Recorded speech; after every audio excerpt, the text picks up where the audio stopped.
37th parallel on America's haunted highway, it's Pixelated Paranormal, your guide to the unusual and the strange.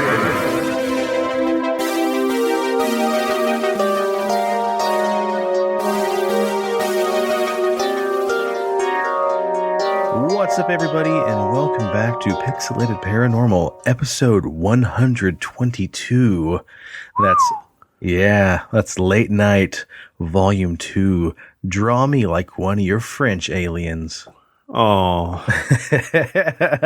Yeah, we promised you guys some steamy, sexy sex this episode, so that's what we're going to deliver. And Did you promise that, or did I promise that? Because I don't remember promising that. I promised it. I mentioned what should we talk about next time, and I said maybe we should get back into our late night sexual hauntings through the ages. Yeah. Maybe that's why you were so surprised when I said I was going to read some of those. Yeah. Oh, well, lucky you. You can just sit back and relax and get yourself a glass of wine with the rest of the listeners. I got a tropical IPA from Boulevard, so... Hey, that'll do. Yeah. That'll do. I'm drinking a strawberry lambic beer tonight. Oh. Well, guys, I want to preface really quick. This one is definitely not safe for work. I would not suggest listening to this on a loudspeaker or with the volume turned all the way up if you don't want to get more funny looks than you already might get. It's not going to get too racy, but I think we're going to get a little steamy anyway. So, Presto, anything new with you, buddy? No, not really. Sweet. Me neither. Nothing new. I think I'm actually over that cold finally. Yeah. Which 2 days ago, hell, last night would have been a lot of fun to record the episode when I sounded like Batman. Yeah. I'm angry Batman. 2 days before that, I sounded like Tone Loc singing Funky Cole Medina, so my voice has gone through a lot of changes. But I think I'm almost over it, so. Good. I mean, I got a plugged up nose, but I don't think it's because I'm sick. It's just, sinus pressure. Yeah, dude, this Kansas weather is just not making up its mind. Literally, it was like 78 degrees one day, and the next day it was 23. Yeah. So and now it's back to like being in the 60s, so. Yeah. Just can't catch a damn break. No. Well, Steve's not going to be in this one. He's sitting this one out, getting things ready for 13 Nightmares. We're going to record that new episode in just a few short days, and we're hoping to have that dropped hopefully right before Thanksgiving, if all goes as planned. But sometimes Apple can be a fickle mistress, and if you post a new program, they may have to review it for a couple days. Yeah. So in the event that you get this after Thanksgiving, just please know that was not our doing. That was Apple Music. But, you might find out on a different... oh, man, there it goes. My voice is cracking again. I think it's because we're going to talk about sexy sex, and now I feel, Yeah, get on your Tone Loc. Woo. You bestn't. But, yeah, so you may find it on some other streams, but hopefully it'll be up on Apple Music at the same time anyway, so... Well, I don't think we're going to skip much more time then with the pleasantries. Let's get on into it. And I want to start things off in this steamy episode of Nocturnal Delights with the story of David Huggins. And I am almost certain we've never talked about this guy before. Can you recall it all? No, we've never talked about him. Okay, I didn't think so. Well, David Huggins is an ordinary man with an extraordinary erotic tale. And Preston, I've included photos. If you go through the notes with me, you can see those. If not, that's your fault. And guys, I will post these up on Instagram as well. Hopefully they won't get flagged too harshly. There is some nudity in these paintings, but I don't think it's anything to write home about. I've seen, more erotic stuff posted on Instagram than this. So anyway, so David was born in rural Georgia in 1944, and he led a fairly normal childhood. As a child, he enjoyed, the normal things we all would do, especially kids in that era. He liked to go outside and search the fields for arrowheads. He liked to play in the woods. He messed around on the family farm. And on Sundays, he even got begrudgingly dragged to the church his grandparents went to. So most of us could say a pretty normal upbringing. But one morning, that so-called normal childhood got turned on its head. One morning when he was out in the woods playing, he was sitting under a tree, and suddenly he heard a voice in his head say, "David, behind you." And when he turned around, there was this little hairy creature rushing towards him. It was short, furry, with large, glowing yellow eyes. Kind of like. And it said, "I'd fuck me." And it was Buffalo Bigfoot. It was like a little. You really derailed me there. It was like a little Bigfoot walking directly towards him. He was so surprised that he thought it was actually the boogeyman, and he took off running. He ran as far as he could, and then when he finally reached the house, he told his parents what he saw, and they just schlepped him off thinking it was just a young child's imagination. Then, a few days later, in an early afternoon, an insect-like being randomly appeared that reminded him of a praying mantis. He said, "I was terrified. It was like, what in the world am I looking at?" It was a lot for an 8-year-old to take in, to even know what to think. So again, he rushed home and told his parents he saw another monster.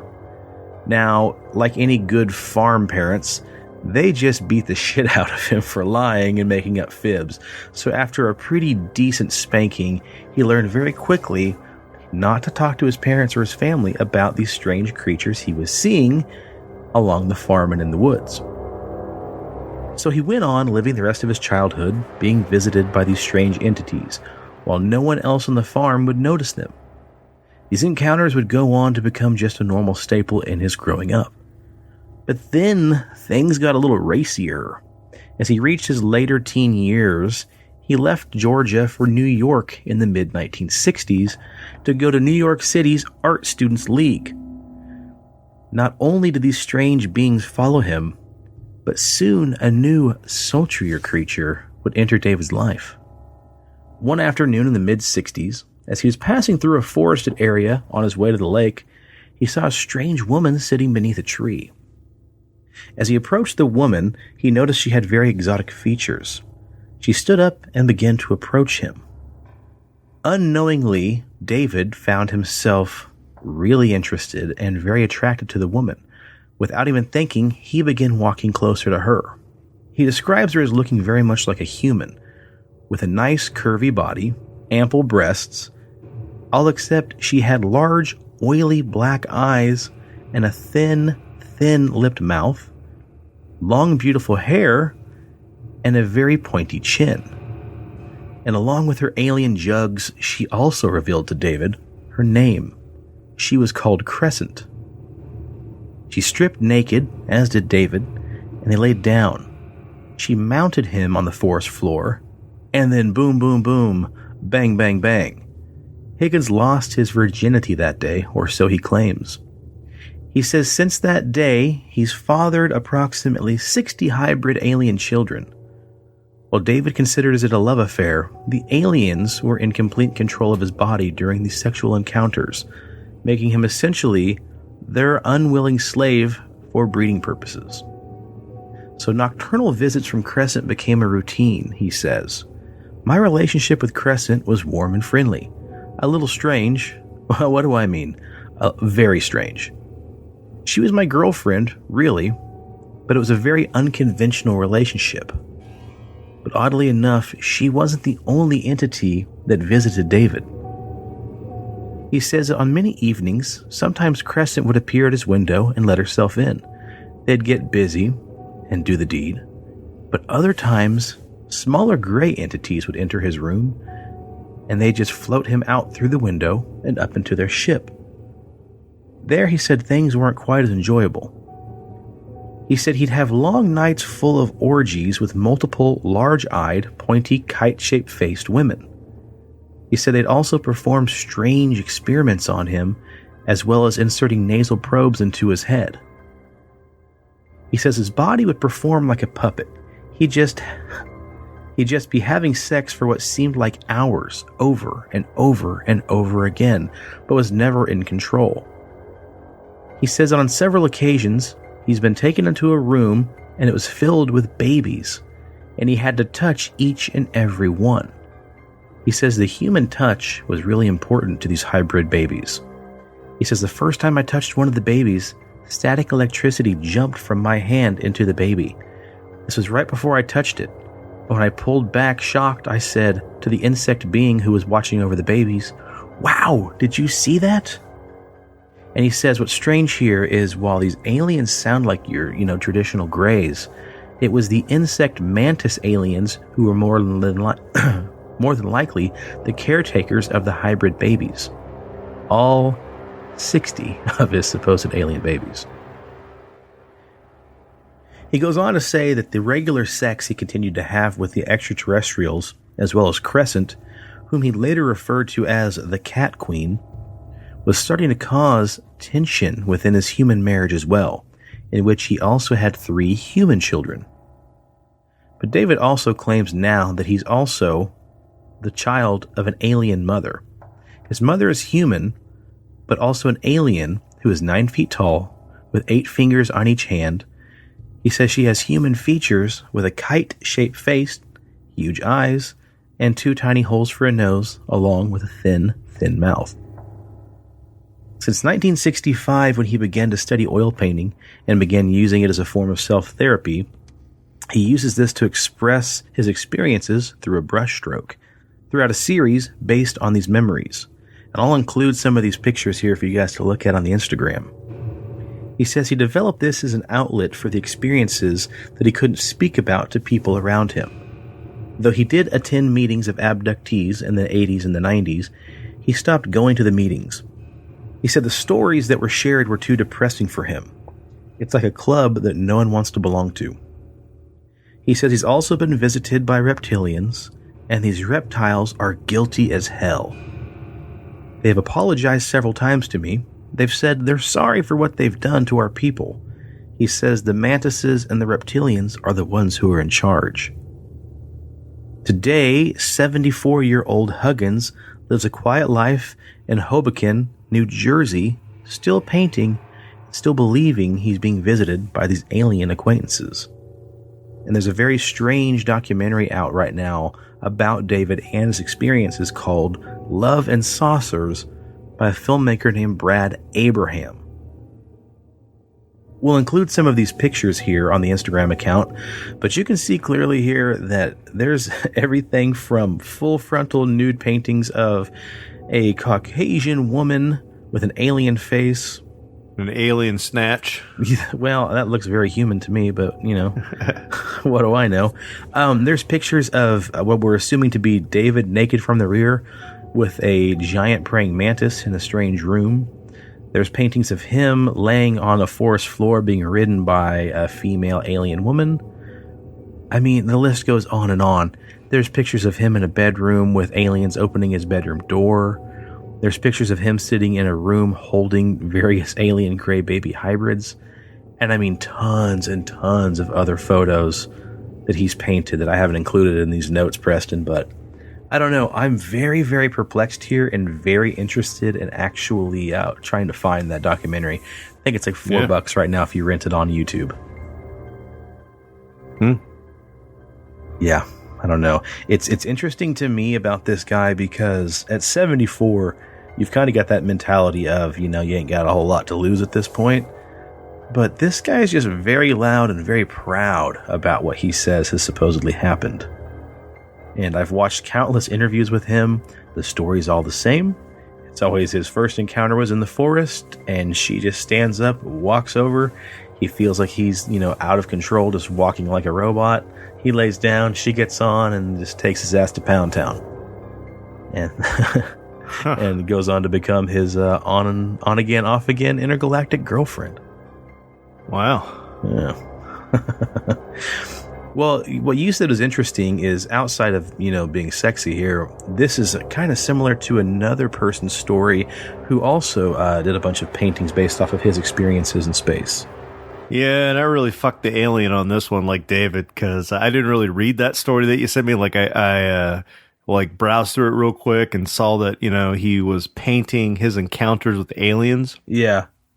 And I thought that's what the story was going to be about. So I was like, oh, holy shit. This really relates to the story of astronaut Alan Bean, who died last year. Yeah. And then you just start talking about alien rape and, mantis beings. And I'm just, wow. Yeah, I'm like, you're right field and I'm left field on this one. But so your story's not going to be sexy. Is that what you're telling me? yeah, it's not going to be sexy at all. So, you think back to astronauts in the 60s. Right. They were the cool, calm, and collect faces of the space program. So a lot of times, like during the live television, programs of them, like, when Buzz Aldrin like landed on the moon, they televised that, so to speak, live so that America could see what was going on. The problem with that is, they didn't really know what the astronauts were going to encounter. So, if they accidentally said shit, fuck, they were kind of screwed. Like, what the hell's that? Like, because that was going to be broadcast across all of America. And occasionally, the cursing did happen. And on Apollo 10, Tom Stafford, they were coming around Centaurus A, which is like a giant crater. And so on live TV, he's like, NASA, I've got Centaurus A right here. Wow, it's bigger than shit. And one of the reporters listening was like, what did he just say? So fellow astronaut Jack Schmidt got on and said, Colonel Stafford said that he's got Centaurus A. It's bigger than Schmidt over there, bigger than me, I guess. And so, he was able to kind of, censor out that flub without too many people making heads or tails out of it. And so, Apollo 11 happened, and then Apollo 11 was the one where Neil Armstrong landed. They landed on the moon and walked on the moon. And then Apollo 12, things went to shit. And of course, they didn't televise any of that because they thought the guys were going to die up there in the capsule in outer space. And there was a little known astronaut called Pete Conrad, who was supposed to fly on Apollo 12, but he had a mouth of a sailor, and they were really worried about, like, if he gets up there, like, he's going to try to, put the rover into place and something would go wrong, and he'd be like, "God damn son of a bitch, shit fucking the can." And, So they're like, how are we going to fix this problem? Hypnosis. So they actually hypnotized him so that when he was up on the moon, whenever something bad happened, he would start to just, dum dum dum dum dum dum dum dum dum do do do do da da da da da, and he would just hum. And fellow astronaut Alan Bean said, "Dude, this is really weird because I've known Pete my whole entire astronaut career, and this guy's like, fuck this, fuck that, motherfuckers." And all of a sudden, like, something bad happens, like, before they were flying into outer space, and the space shuttle was trying to take off, it got hit with lightning 2 times. And so all the instruments and the panels are like, lightning and flashing, and Alan's like, "What the crap do I do?" And there's old Pete, dum dum dum dum dum do it's lightning, but bum, and he's like, it was just so fucking odd because in that instance, like, I wanted to scream like, we're fucked, and here's this guy humming. So it is said that all 3 of the astronauts on that mission, when they got back from outer space, they were all 3, before they were allowed to do any press releases, they were all hypnotized. And Alan's job while he was up there was, because this was basically supposed to be one of the last, actual walking on the moon missions, that he was supposed to take photos. And, he mysteriously left the photo, or, the camera, all that, he left it in outer space. Like, he left it on the moon. And everybody thought that was just odd. So he left the camera, left everything on the moon. Everybody thought that was kind of odd. And they actually had this event, what they called a unknown eclipse. And Alan, later on down the road said, well, the only thing I can remember was that, when it was fully eclipsed, the rays that came from behind the Earth were all in the spectrum of colors. And then we saw this bright spot moving across the Earth, and we didn't know what it was, but we could see it moving rapidly across the planet.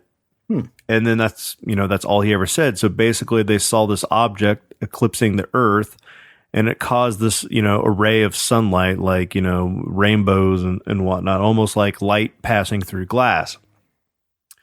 And so he got out of the military, and Conrad mysteriously died in 1977 from a motorcycle accident, but he had non-fatal injuries. So it wasn't like, he crushed any ribs. He just, skidded the bike, got back up, and then a day later was dead. And then on the official report, it just said died from motorcycle accident. So it's this really weird conspiracy, like, he was the one that had the biggest mouth. He was the one that had been hypnotized before he went to outer space. They got hypnotized when they got back. And so was it a security issue, and did they kill him? Mm-hmm. So Alan, he gets out of the military and he becomes an artist. And later on down the road, he's doing an interview and he says, "The moon is the dreariest, most desolate place I can think of. Fortunately, it is one thing to paint something as it is, but it's quite another to paint something for memory and to use it as a tool to teach others. When I started painting, I could have spent my time painting things on Earth, and I have on a few occasions, but eventually I decided that those subjects weren't my niche. That's when I decided to paint things I knew best, NASA, the space program, and particularly the Apollo." He states in another interview that he's seen the moon firsthand, and its soils is the blackest one could imagine, yet he paints the moon in rays of color, similar to the eclipse event we talked about a moment ago. And one thing that he does is he actually kept a bunch of the NASA gear against, their will. Like, as an astronaut, you're supposed to turn in all your equipment. So he kept a couple gloves, kept a couple boots, and kept a couple patches. And so he would grind up his Apollo patch and use it as pigment for his paint. And one of the paintings that I downloaded that you can share on Instagram, you'll see almost like boot prints all over the canvas. Mm-hmm. He would actually texture his painting with his original boot that he actually walked on the moon with, which I thought was kind of cool. Wow. And if you look at that, he states that the moon is the dreariest place and the soil is the blackest that anybody can imagine. But you look at the painting, and that painting is full of color. And it's been speculated for the longest time that there are glass abandoned structures on the moons left over from a past civilization. Mm-hmm. So if light's passing through glass, it would actually give this appearance of, like yellows and blues and greens. And, we talk about this, they witnessed this eclipse event and the way the light was passing through it. So could it be that even though he was hypnotized, that somehow his subconscious was speaking past that? And as he put the brush to the canvas, he was actually painting from memory all those suppressed, images of the light filtering through the glass structures on the moon. Oh, interesting. Yeah. So no sexy aliens. Sorry. Oh no! You just no mantis blowjobs or anything like that. Well, that's all right. I was worried that your story wouldn't match up because I know that story, and I'm like, yeah, that's not really anything remotely spectrophiliac. But have no fear, Preston, because I pulled out and blew the dust off of the old Sexual Hauntings Through the Ages by Colin Waters. All right, hit me with your money shot. So I'm going to hit you with a couple of these stories, and you let me know what you think. All right. Now, our first tale of titillation is The Glowing Nudes. The sudden appearance of a naked adult male to a young... Now, I promise, I screened these. There's nothing like perverted or... I mean, they're perverted. There's nothing... There's no pedo here. There's no pedophilia here, because this first story kind of sounds like it. Okay, here we go. The Glowing Nudes. The sudden appearance of a naked adult male to a young girl can be deeply disturbing. More so if the girl has lived a sheltered life in a relatively isolated part of the country. Imagine then the feeling of 3 young girls when confronted by the sight of a number of male naked ghosts who crossed their path whilst they were on their way home from a friend's house near Moorland Westmoreland. Having spent the evening with friends, the three sisters were walking towards their home in a region known locally as Skellawark, when they were startled by the tall figure of a man emerging in front of them. The man was completely naked and glowed with a strange yellow-green light, which at first must have made the girls imagine they were coming in contact with an alien. The ghostly figure walked across their path to a nearby rock, stopped, raised its fist threateningly at the girls, and then vanished into the ground. Looking at each other with amazement, the girls stood and grasped each other tight and held hands for reassurance. However, before they had come to their senses enough to speak, they witnessed a second but different naked, glowing, ghostly figure emerging from the same spot. This figure too crossed their path, lifted its fist, cursed the girls, and sank slowly into the ground. Though taken aback by the strangeness of the figures, the sight of naked genitals, the girls had the presence of mind to begin counting. And as a continuous stream of these strange glowing ghosts went through the same motions as their predecessors, appearing nude, shaking their fists violently, and then disappearing into the ground, finally, the 11th and final figure vanished into the earth. Terrified, the girls ran all the way home, desperately trying to convince their mother of what they had just seen. Many years later, an investigation found that in 1827, 11 human skeletons, said to have laid on that spot for over 1,000 years, and had been recently unearthed at Skellawark. The skeletons were all said to have had a gold bangle on their wrist, which was removed before the bones were reburied or otherwise disposed of. Though one question had possibly been answered regarding the angry fist-waving of the ghosts, no doubt to show their disapproval of the removal of their bangles. Investigators have yet to explain the second and most unusual feature of this particular haunting. That is, their glowing yellow-green bodies. Further instances of the haunting were not recorded. Perhaps that is what happened. Perhaps what had happened was simply by chance the sisters had witnessed the final ghostly procession of the souls of 11 skeletons that had been earlier exhumed and robbed of their precious gold bracelets. But Preston, to me, that doesn't answer the most important question. Why were they naked? Yeah. And so how's it sexual? Who was fucking who? What's going on here? That's just a teaser here. Up next, we have the Fanny of Cock Lane. Not even a giggle from you? I'm holding out. I'm waiting. Okay. Okay. Many of London's ancient dwellings claim to hold the title of the capital's most famous haunted house.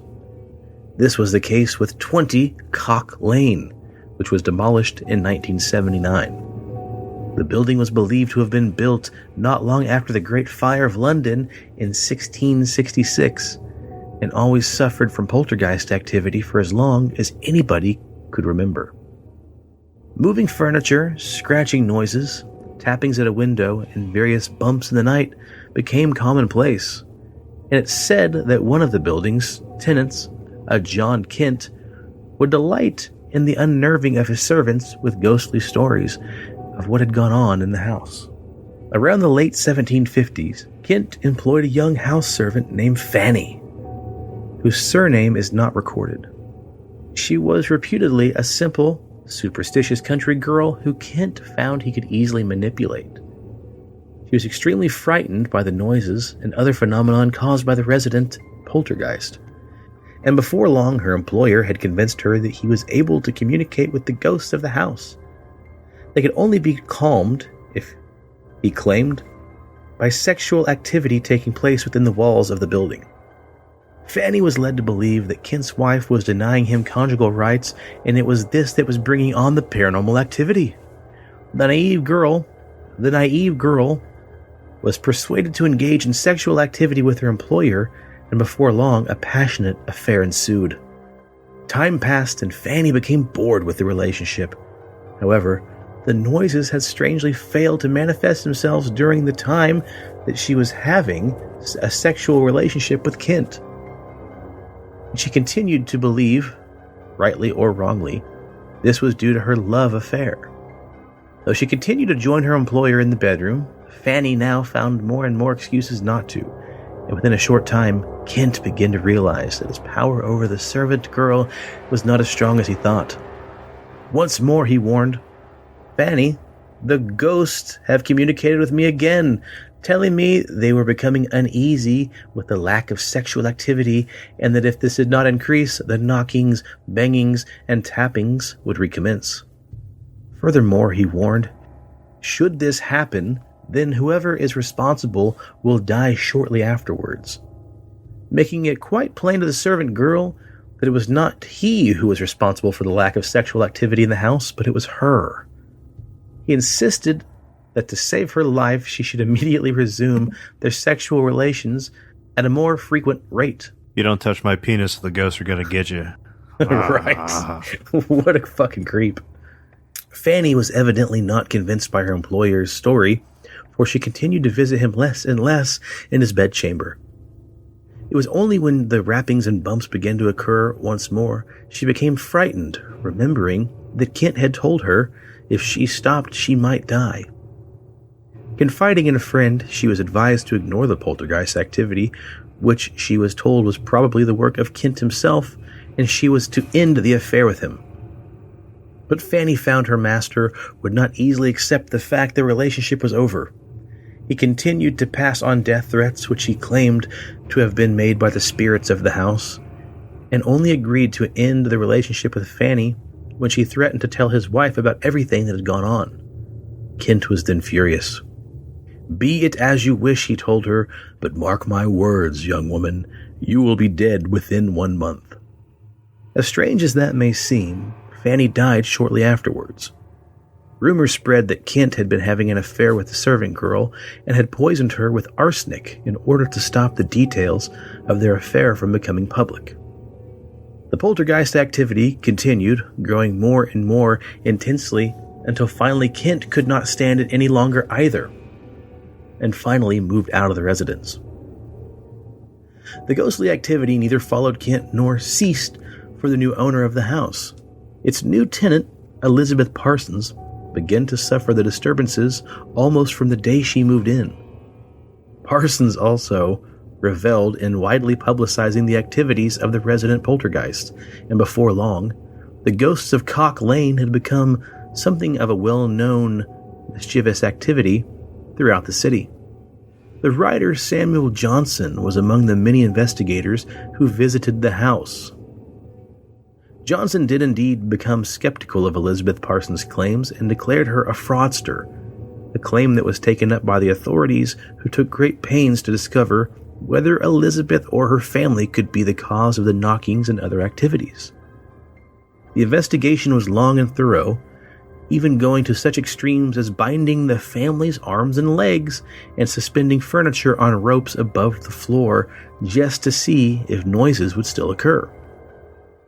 Unfortunately for the Parsons, the house was completely peaceful during the period in which they were tied up and furniture suspended, and the family was then jailed for fraud. Though they continued to insist they had taken no part in causing the strange noises, many years later it was said similar strange tappings were to be found coming from Fanny's grave as well. Said she was a finger-banging skeleton. However, to quiet persisting rumors, an exorcism was still performed, and consequently, the coffin was re-entered into the crypt of St. John's Church in Clerkenwell. Curious ghost hunters who were examining the case in the mid-1800s were said to have located the coffin and opened it up. Inside of Fanny's coffin was the perfectly preserved body of Fanny herself, the Fanny of Cock Lane. Her features were as beautiful as the day she died. Some say her preservation was a sign that her ghost had never left her body, accounting for the strange knockings that were said to emanate from inside.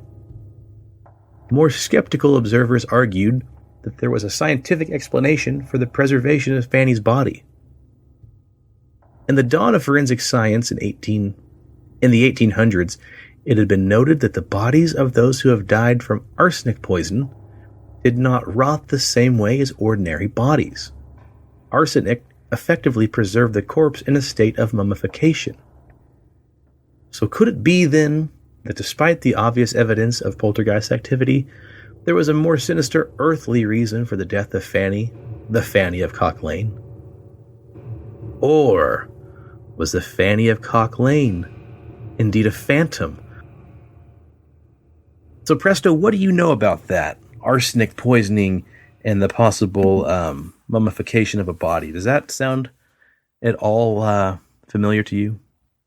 Not really, but when Abe Lincoln was assassinated, and way back in the day, it took forever to get his body from one part of the country to the other.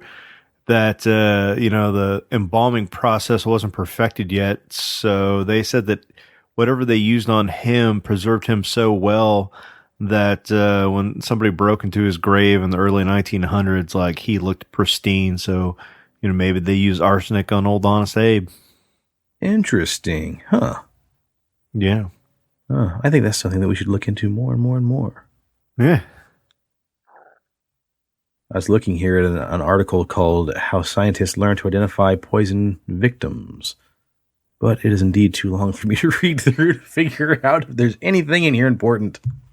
So they say why they call it like Cock Lane. Was it named after like penises, or was it named after chickens? I think you're looking a little too close on the nose there. It was probably something to do with chickens, I'd like to imagine. Or is it like like a bakery street, because they have that that dessert over in England called like spotted dick. Like maybe people made a lot of spotted dick, and they're like, oh, cheerio, welcome to Cock Lane. I think it'd then be called Spotted Dick Lane. Spotted Dick Court. That just doesn't have a ring to it. Like, oh, where you going, Jimmy? Oh, I'm going to Spotted Dick Lane. Like, Cock Lane really kind of rolls off the tongue there. Sounds like a red light district with a bakery. Yeah.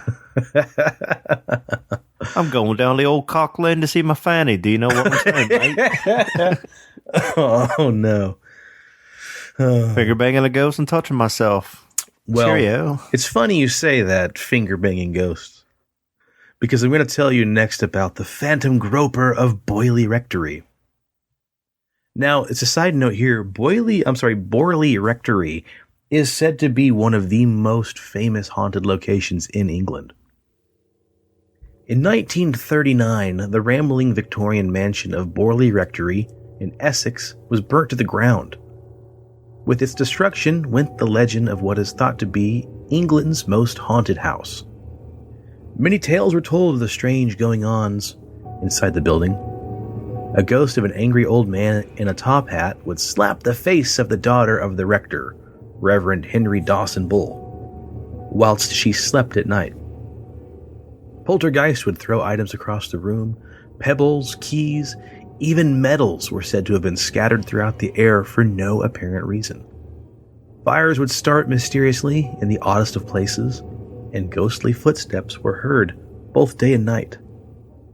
Experiments with automatic writing were undertaken after mysterious messages were found to be written upon walls and on scraps of random paper. Noises of all kinds manifested themselves regularly, while bells would ring, chanting could be heard, and monastic singing and medieval music were often heard at night. Though hundreds of people were terrified by these strange events that occurred from the years 1863 through 1939, no one was ever harmed, though repeatedly one of the ghosts was known to sexually molest sleepers in one particular bedroom. The first such incident occurred in the year of 1892. At the time, a headless man had repeatedly been seen wandering in the bushes in the garden. Guests staying at the Bull household were given a small bedroom, which until that time was supposed to have been freed of hauntings. The Reverend Dawson Bull's son, named Harry, who had now taken over the house, made light of the building's reputation and he advised the unsettled guests that they were in the safest room in the house. Unfortunately, it was not long before people sleeping in the room, whether it be male or female, made complaints that they had been visited in the night by a ghostly presence. The unseen visitor apparently made sexual advances in which were intense and persistent. In each case, the story was the same. Guests would retire to their bed, only to be awakened by a whispering voice. "You want to see my cock?" I'd fuck me.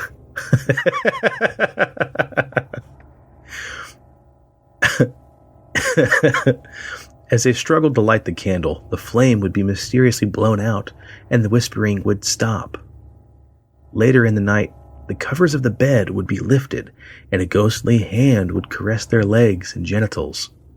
Naturally, their first reaction would be to freeze in fright. But on coming to their senses, the unfortunate guest would pull back the bedclothes and jump out of the bed, believing they had experienced some sort of weird dream. On going back to sleep, the ghostly hand would once again get back to work, and the indignant guest were known to leave the next morning, refusing to sleep in the building another night. Some might suspect that more worldly hands were at work and that perhaps some servant or other living person might have carried out the phantom gropings. This explanation, of course, was put forward at the time of the hauntings, but an experiment had been included with close inspection of the room for hidden panels and passages, and locking volunteers in the room all night failed to come up with any conclusion other than there was a phantom groper, indeed from ghostly realms. No one ever saw the ghost or disembodied hand, as the case might be, and it was found that guests sleeping anywhere else in the room other than the bed itself did not suffer the unwelcome advances. Only one clue was ever given to what might shed some light on the molester's identity. This came in one of the whispered messages, which appeared to be spoken in French. The message mentioned the name Marie, together with what was thought to be the French word lait, meaning milk. The ghost had then become known many years later as Marie the Milkmaid. Though such a living person was unknown, and this name is in a foreign tongue, it appeared insignificant at the time, later to be discovered that in 1677, a French nun had reportedly been strangled by her lover in a building which formerly stood on the same site as Borley Rectory. One of the spirit messages which was mysteriously appeared on the building's walls in the 1930s stated the body was still buried in the rectory cellar. The nun's name, Marie Laure. So what says you to that, Preston, the phantom groper? And so we've gone from, a dead body that was finger banging itself in a coffin to a ghost that, was saying, "Touch my penis." Right? Exactly. Well, I think for the last story, Presto, what I'll do is on your guidance, I will flip through the pages, stop at a story, and that will be what we finish on. This could either go really great or it could go really bad. Yeah, this is your fault. All right, here we go. Oh, this one sounds good. A Sight for Sore Eyes. It was a winter's evening in 1971 when Mark Faradin, a college student, was alone in the college library reading from textbooks and preparing for exams. This one sounds hot already. As he read, his tired eyes were distracted by something which seemed to move behind a row of bookcases in front of him. Getting up to investigate, he was startled to come across an attractive young woman dressed only in a very skimpy modern negligee. The girl, who looked quite solid, smiled at Faradin, whispered a single word, "Sexy," and then quickly vanished through a solid row of books. Faradin immediately finished his studying, thinking that perhaps he'd been overdoing things, and went back to his room to mull over the strange experience. Feeling rather foolish, Faradin told his roommate what had just happened. and having exchanged a few jokes, the pair went out for the evening, forgetting all about the incident. Returning at about 11 p.m., the pair found their room in a ransacked state. Books were thrown everywhere, clothes were scattered as though caught up in a whirlwind. Thieves were suspected, but nothing appeared to be missing, and there was no visible signs of forced entry that could be found. Varden told his roommate that he would go and report the matter and left quickly by way of a long corridor leading to the stairs. As he approached the stairwell, he was startled by a figure which seemed to have appeared from nowhere and was now standing halfway down the stairs. And she was looking up at him. Continuing on his way, it was not long before he recognized the same young girl he had encountered in the library earlier in the evening, though this time her negligee was unfastened, leaving nothing to the imagination. Varden stopped with anticipation, waiting for the solid and real-looking figure to vanish, which she did within seconds, after smiling and teasing, displaying her seductive body. Are you unwrapping something? No, I just got on YouTube and typed in flapping drink it noise and played that in the background. Sicko. I thought you were unwrapping a popsicle. Oh, geez. Here we go. In a blind panic, the young student ran back upstairs 3 at a time and began charging along the passageway, only to find his roommate running towards him at the opposite direction. "Mark! Mark!" he cried in a panic. "You're not going to believe what just happened to me!" Both young men returned to the room, which by now was tidy and in order. Varden's roommate explained that as soon as Varden left the room, all hell broke out. Clothes started swirling around the room, books had flown to the bookshelf, all of their own accord. The experience was decided as like watching a movie in reverse. The experience was described as like watching a movie in reverse. Everything that had been thrown around the room had returned all of its own accord to its original tidy position. Though neither could explain what was happening, they both realized that the apparent tidy poltergeist and the lady in the negligee must have some connection.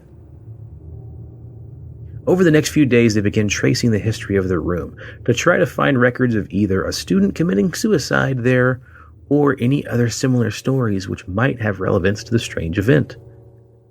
Strangely, nothing was ever found, and even attempts at contacting the sexy-clad ghost by Ouija board and spirit mediums drew a blank. Till finally time passed and the pair almost forgot all about their strange experience. After graduating, they lost contact with each other. A number of years later, the two former students met by complete accident while attending a conference in London. It was inevitable that the pair should begin to discuss the haunting, and Varden told his roommate there was something he had not told him at the time of the event. His friend was intrigued and asked what it was. "Well, I didn't want to frighten you, but the girl in the negligee spoke to me. She said her name was Anne Karenoff, and she was going to get you."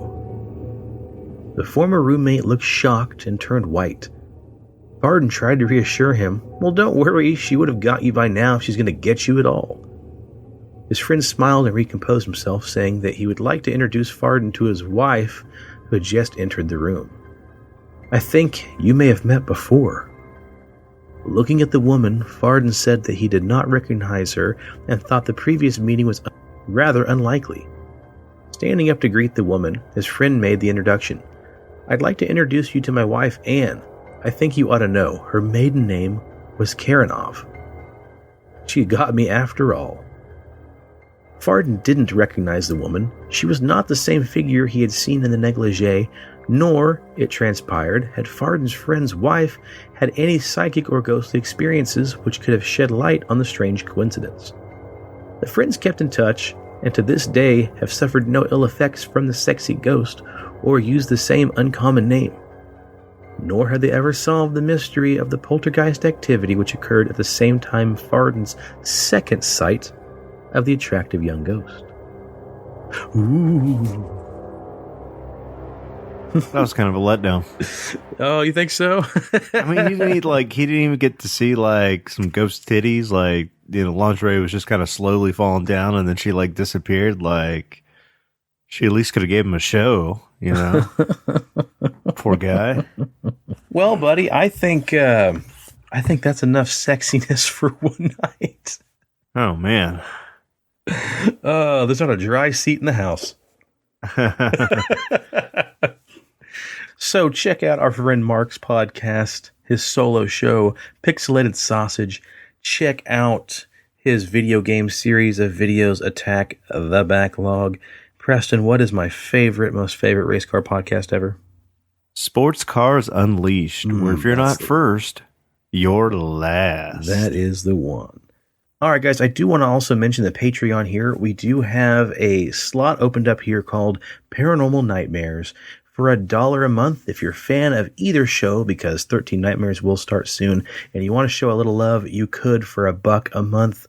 That $1 will not get you any extra content. It is just, a goodwill donation if you decide you wanted to. But listen, you don't have to.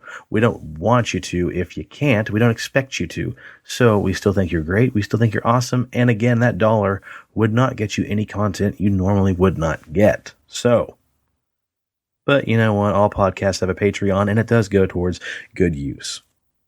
And also, guys, check out our friends at gunslingersoap.com. Check out their awesome soap. And please, if you're in the Wichita area, check out CD Trade Post at Pawnee and Seneca. Tell Leslie the guys at Pixelated Paranormal sent you in there. It won't get you anything, but might get you a high five. Get a used Blu-ray, get a used video game, get a brand new spanking pop vinyl, and a kick-ass t-shirt. Mm-hmm. I just forgot that I put pineapple juice in this beer I was drinking and almost choked on a handful of pineapple. Pineapple juice. It goes with the theme of the episode, doesn't it? Yeah. Cool. All right, man. Well, what do you want to plug, Preston? You got anything special you want to plug?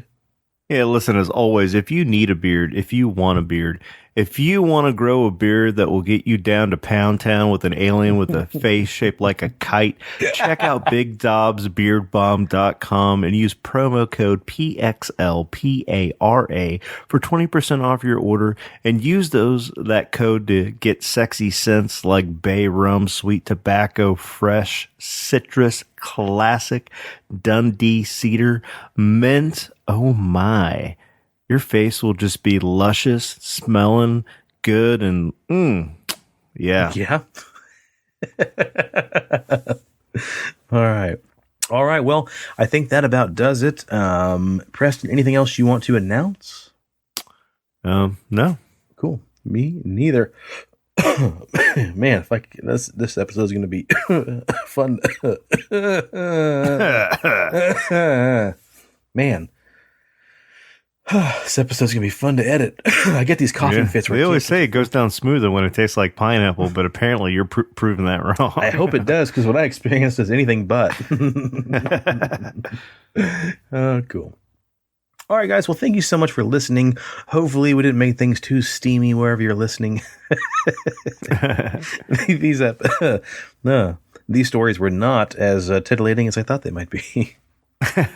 Although that first one, dude, I really do want to get a glimpse at that documentary, Love and Saucers, so I might check that out, because the trailer does look pretty creepy. So cool. All right, well, catch us next time, and as always, guys, cheers to the weird shit in the world and those of us that like to talk about it. And stay spooky and stay on the paranormal highway. The cast at Pixelated Paranormal would like to thank you for listening to this week's episode. Pixelated Paranormal is here to tell you tales of the fantastical, the strange, the unknown. Tales that will move you a little further down the paranormal highway. If you'd like to share your own listener story, we would love to hear it. Email us at pixelatedparanormal@gmail.com. Again, that's pixelatedparanormal@gmail.com. We'd really love to hear from you. Again, thanks for listening to this week's episode of Pixelated Paranormal, your guide to the unusual and the strange.